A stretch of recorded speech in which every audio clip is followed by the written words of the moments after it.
think the interesting thing about the question of do young people care about mass surveillance or do young people care about civil liberties around privacy? I think when Ed Miliband came and spoke, it was really interesting because there was a lot of jokes among the audience of, oh, there goes Miles talking about mass surveillance. But afterwards, everyone was crowded around Ed Miliband, and I went over and they were all asking him about it. Yeah. And I think it goes to a broader question, which is, how does a society function with democracy and how do the electorate help influence policy and give consent if they're not knowledgeable about it? And I think the real concrete issues with GCHQ is a report's come out recently from a secret tribunal, which is the first in history that has found that the acts of GCHQ between 2007 and 2014 was illegal. What can Labour do to stand up against it? Because there was a few things that Ed spoke about. The first question I asked him, which he didn't answer, was, can he do his job if GCHQ have access to his personal email? He didn't answer that. And the next thing he brought up was... As opposed to Angela Merkel's. Well, yeah, absolutely. This is a global issue, and yeah, absolutely. And he then brought up Lee Rigby and the Woolwich, and he said, I understand you care about civil liberties, Miles, but think about Lee Rigby's family, which I thought was an interesting emotional twist on the answering of the question, because I followed that story very well. And actually, if you look at what happened, the authorities knew about these people. They were talking on Facebook. One of the commissioners talking about this at GCHQ said that Facebook is a safe haven for terrorism. It's very Orwellian language. And so when I see Theresa May, and she actually popped round my house the other day because I'm in, not just randomly, I'm in Maidenhead, and she was campaigning, and I think she couldn't have picked a worse door to knock on. And she was very good about it, and she sent me a letter afterwards before the report came out of it being illegal. But who's going to stand up to the Conservatives that are doing the Snoopers Charter, if we're going to call it that? Because as far as I was concerned, Ed Miliband is so terrified of, if we don't take action, he told me afterwards, if a terrorist attack happens and we haven't put through legislation, the media is going to eat you up. And I feel like, how can we dictate, how can we run policy if it's based on fear? Can I just say a few things here? I think that there's a balance that you've got to strike, and it's a very difficult balance between civil liberties, which are extremely important, and also safety and allowing the security services who are there to keep us safe to do their job properly. And in order to see that they're doing their job properly, you have to have proper accountability of the security services. Yes. Now, I think to some extent we still struggle with that. Well, it was illegal for 7 years, absolutely. Well, but the fact that it's found out that they were doing something that wasn't legal is actually quite important. And it means that at least a bit of the system, if somewhat belatedly, is worked, and you've begun to get that accountability. So we have to find ways of making sure that the security services, who in general, you know, they're there to do a job in protecting us, but do so with the appropriate respect for our civil liberties. And Parliament has a role in the Joint Security Committee at the moment in trying to ensure that MI5 and MI6 are accountable for what they do. They're also accountable to the government. You then have this worry that you're understandably talking about the capacity for mass surveillance, which has come with the new technologies that we've got, specifically the World Wide Web, collecting metadata on all of those things. And I think, having lived in a world where that didn't happen, where there was a chance to have privacy, I'm far less certain now that real privacy, the way that the web has developed, is actually attainable. Absolutely. Now, there are ways, I know, if you talk to Tim Berners-Lee and people like that, that you can redesign the web to create privacy.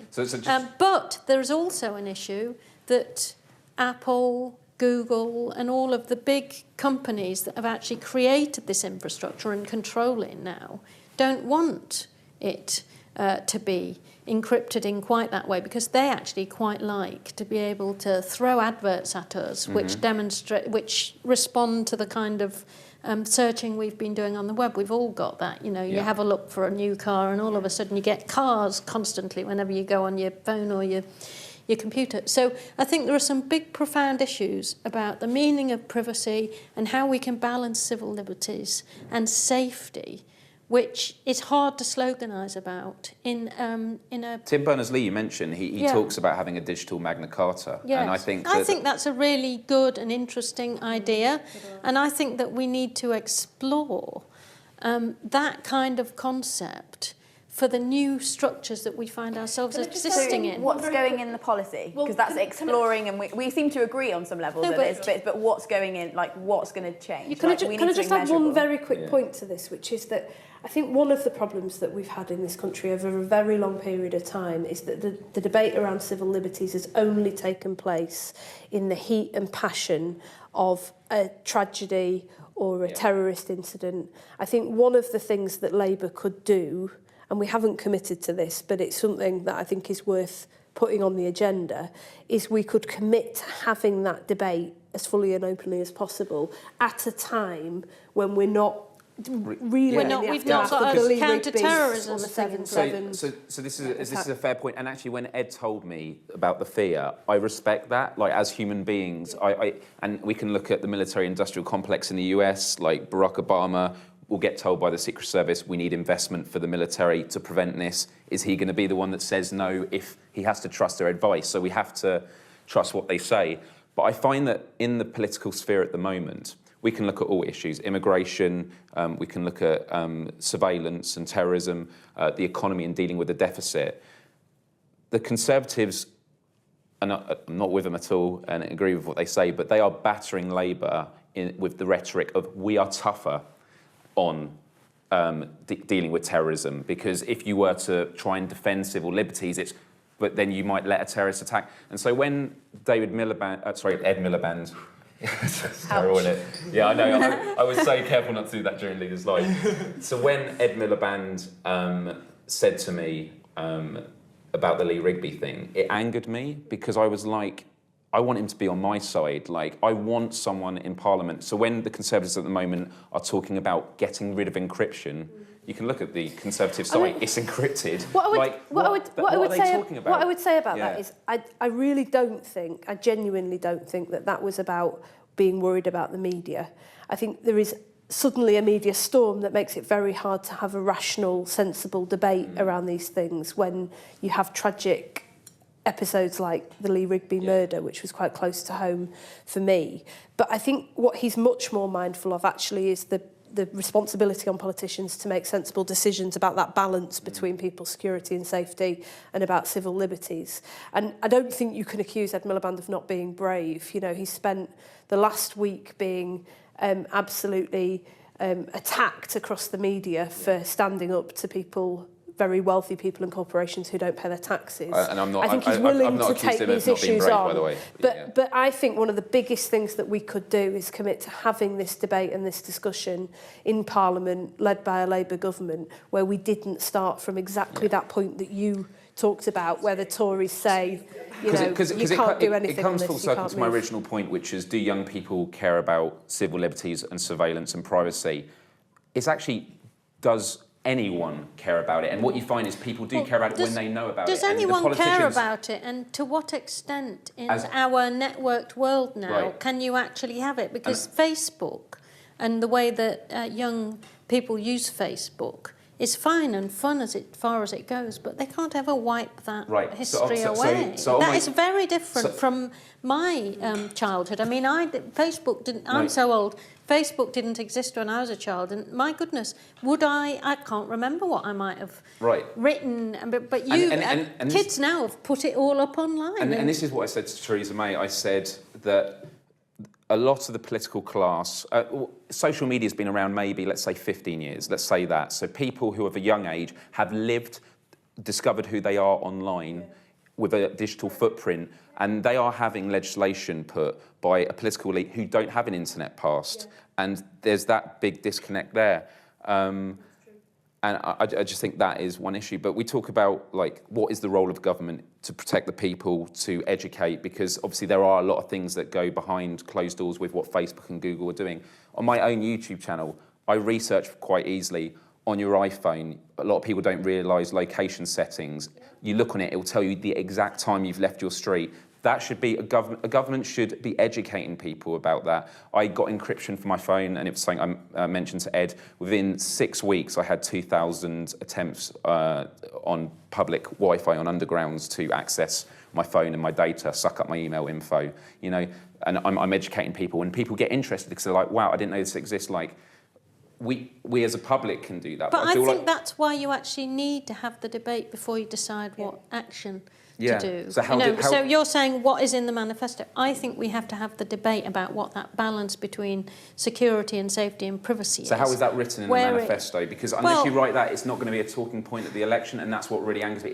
I think it will be a talking point at the election because of the issues that are before us already with counter-terrorism and all of those things. But what I suppose we're both saying, and I think what you're saying as well, we need a much deeper debate about the implications of some of this technology, where it's going, so that we can anticipate. Is there a sort of suggestion that you've got maybe about how we could mainstream that into a manifesto, whether it's the Young Britain Manifesto or our party manifesto, about a commitment to secure that kind of... Well, the whole digital dialogue. Magna Carta thing sounds a bit of a cliche, like it's very easy to give it that title, but, you know, digital rights...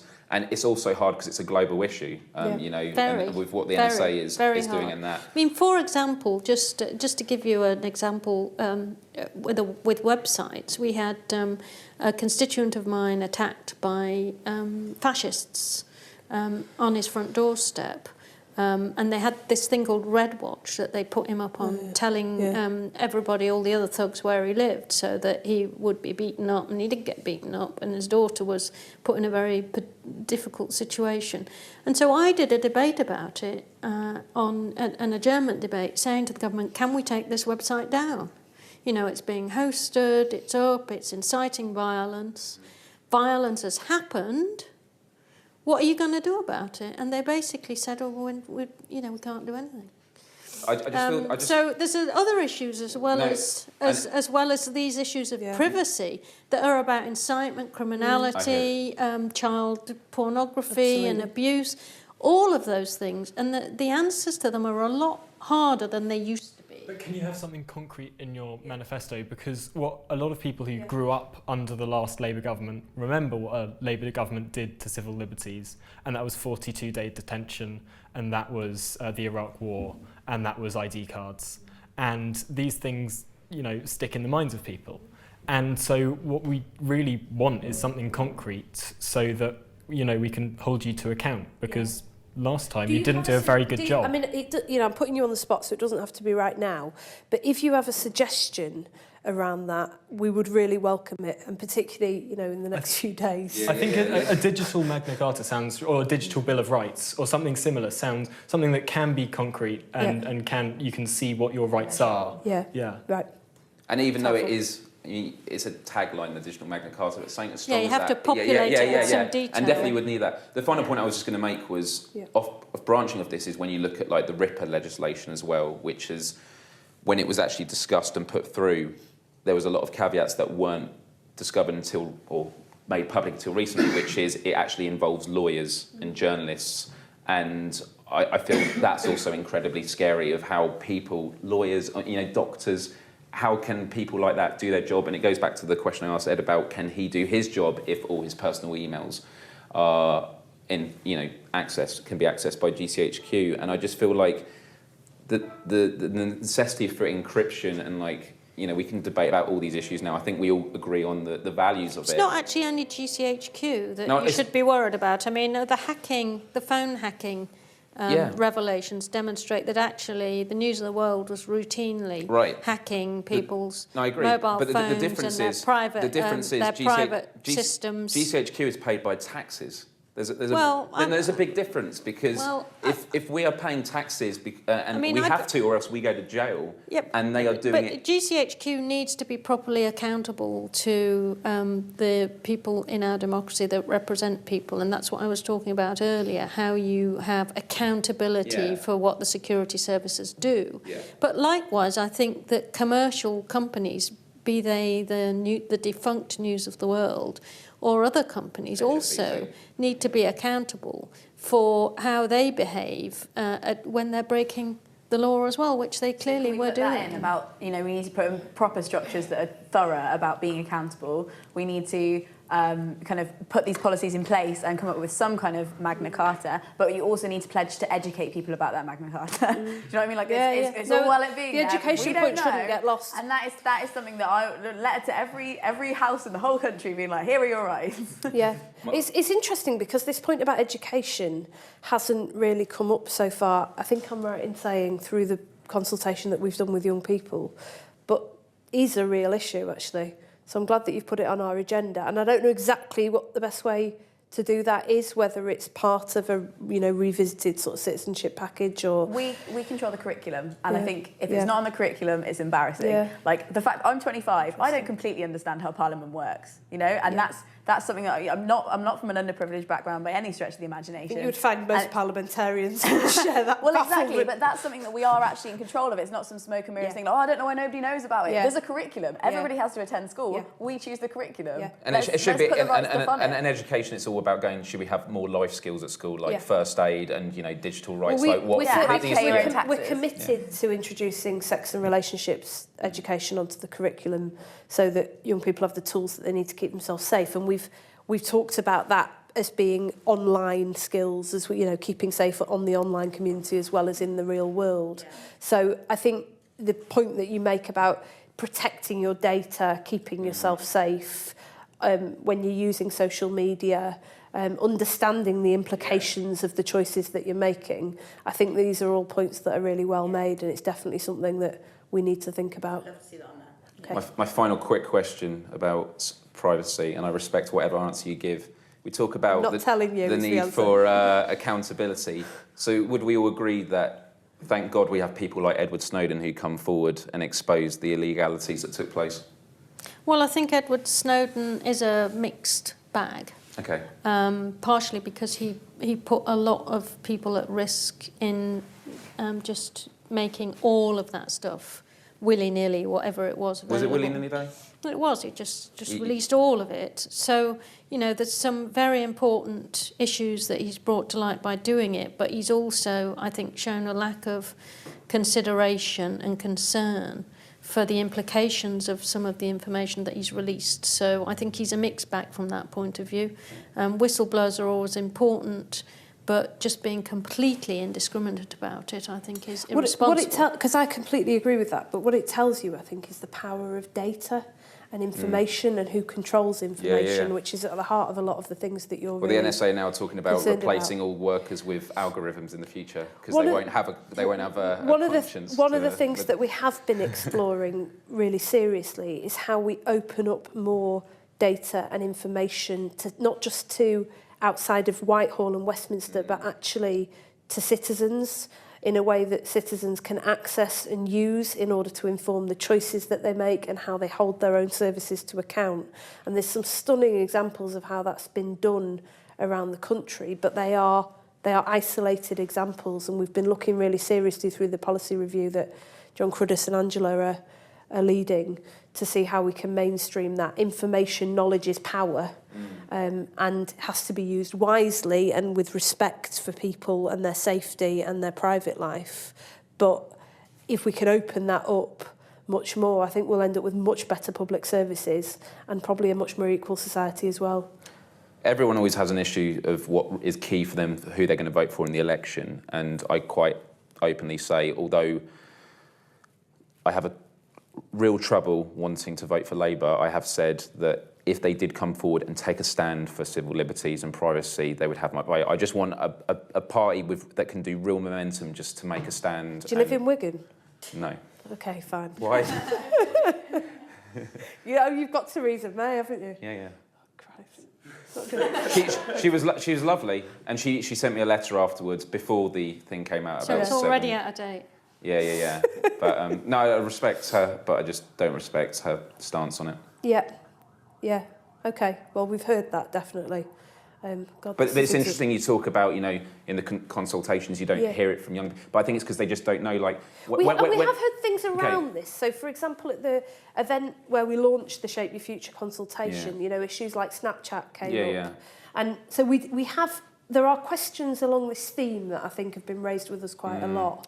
But we haven't had this kind of discussion bullying, before, doesn't it? Yeah, But I mean, the report today that basically said that half of all girls have been bullied and sort of into sex or sexual acts. I mean, it's just astonishing the amount of pressure that has been put on young girls now by some of these new technologies. The cyberbullying, the thing that can oppress boys as well as girls at really difficult times. It's just something where the technology's gone far ahead of where sort of debate in society has gone, and we've really got to get a handle on the sheer pressure that young boys and girls are under. I mean boys and girls when they're young adolescents or even younger now, and being put under by the power of social media. I'd put to you that that's actually not social media, and I'd say while it's now trackable and visible, that's been happening. I don't want to say worse, but that's been happening for generations. Like kind of abuse. But now it's mentality. Now it's trackable. Now we can put stats against it, and that's why we have a responsibility to change it. I think it's not social media. I really agree with you. It's a societal problem. Yeah.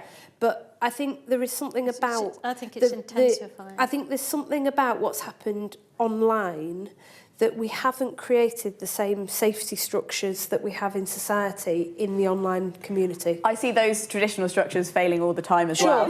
Sure. So I'm not saying we've got it right. I'm not saying we've got it all right. I think we need to fix. I don't think it is easy to say let's fix Facebook actually, but I think the problem is that we've started to really get this issue onto the agenda in the last few years, and a lot of my Labour colleagues have really pushed this so that, you know, we've had these debates about sex and relationship education. Why don't young boys understand concepts like consent in an astonishing minority of cases? What can we do to equip girls with tools to be able to push back against some of this?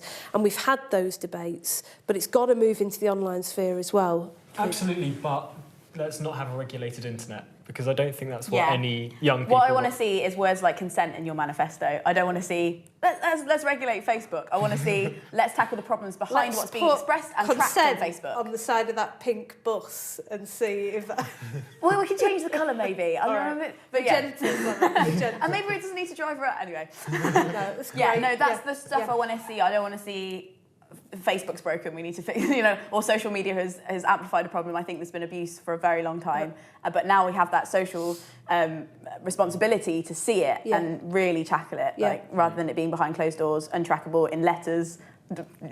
Brilliant. I don't know. Thank you so much for your time. Really appreciate it.